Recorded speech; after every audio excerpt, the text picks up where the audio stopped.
Hey everyone, and welcome to RUBIN'S Mind Lab, where we break down the latest research into what it really means. Ever wonder why some people seem to see the worst in others or get into arguments way too easily?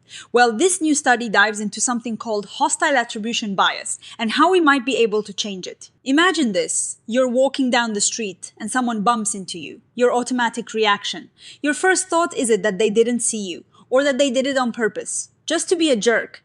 That quick jump to assuming negative intent, even when things are unclear, that is hostile attribution bias. It's like our brains are programmed to see threats where they might not even exist, and it's a big deal because believing others are hostile can lead to conflict and aggression. This research team was really curious about how this bias works, and more importantly, if we can actually do something about it. They wondered if a specific kind of mental health training could help people stop jumping to those hostile conclusions. They tested this idea with different groups of people who might be more prone to this bias, including people in prison, young offenders, and even regular high school students. Scroll participants 50. 8 individuals participated in the study scroll. So what did they do? They took about 58 people, split into 4 groups: inmates, juvenile delinquents, young adults, and high school students.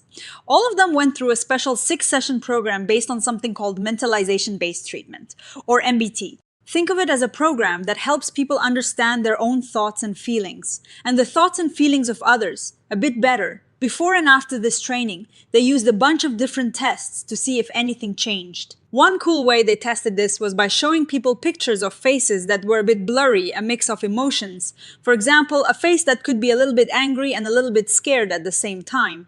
They wanted to see if after the training, people were less likely to automatically label those mixed expressions as completely angry or hostile. They also showed people drawings of situations where it wasn't clear if someone was trying to hurt another person on purpose, or if it was just an accident. After seeing these pictures, participants had to say how much they thought the person meant to cause harm and how much blame they deserved. And it wasn't just about looking at pictures, they also presented hypothetical scenarios like a friend being late and asked people to rate how angry, intentional, and blame-worthy the friend was. Finally, they even asked people to think about times someone had upset them and describe those situations, rating the intent and blame involved, kind of like a personal replay. After all that data was collected, they crunched the numbers. What did they find? It gets a little interesting here.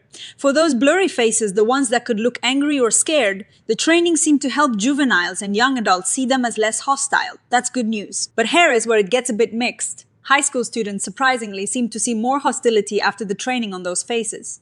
And the inmates, the ones in prison, didn't show much change at all in how they saw those expressions. The researchers think this might be because inmates might have really strong, long-standing ways of seeing the world as hostile, making it harder to change with the shorter program. Why the increase in high school students? The researchers point to a few possibilities. Maybe it's just the teenage years and how emotions and aggression are developing. Or because of the pandemic, a lot of the training had to be done online, and maybe that format wasn't as effective as being in person, especially for younger people, or maybe the training just didn't connect with them as well. It is a puzzle they want to explore more. Now, when it came to interpreting those ambiguous social scenes and the stories they told, the results also had some nuance. Overall, they found that people tended to blame others more when the situation involved peers, compared to when it involved authority figures. That seems pretty common. Here is a key finding though. The training did seem to make a difference, but mostly for the situations people recalled from their own lives, the personal experiences. People were less likely to attribute hostile intent and blame in their own recalled upsetting events after the training. This suggests that the MBT program might be particularly good at helping people reevaluate their own emotionally charged memories, making them see things with a clearer, less hostile lens.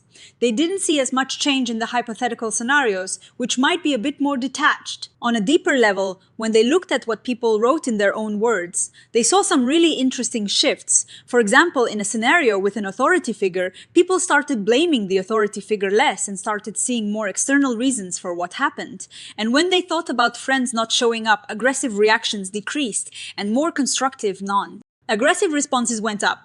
This really supports the idea that the training helps people find different, less hostile ways to react. So, what does all this mean? This study is a good first step. It suggests that even a short psychoeducational program based on mentalization can help some people, like young adults and juvenile offenders, reduce their tendency to see hostility in others. This is really promising because it offers a potential way to help individuals prone to aggression and conflict by targeting this specific bias.